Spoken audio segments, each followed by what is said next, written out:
If I've got your attention, I really must mention what's out in the press.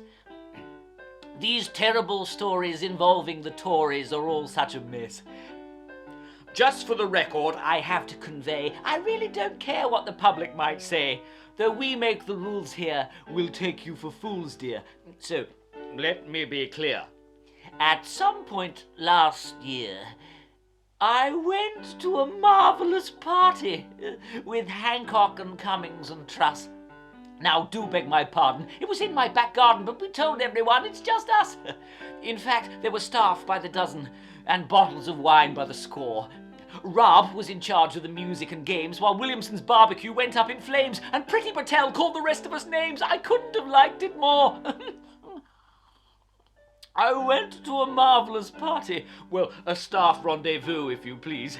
While the public stayed home, we were still free to roam and found any excuse to eat cheese. Our meetings were all held in secret, using code from the Second World War.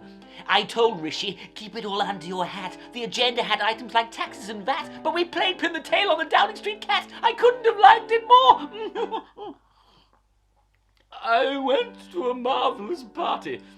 While Dowden was briefing the nation. Lock down and conform while we danced up a storm. Rees-Mogg's cha-cha was quite the sensation. It really was most entertaining when Jenrick and Shaps took the floor. We'd asked Nadine Dorries to put on a show, but she spent the arts budget on hash cake and blow, and later that day had a hedgehog in tow. I couldn't have liked it more.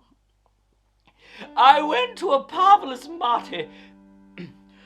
The theme was cartoon fancy dress.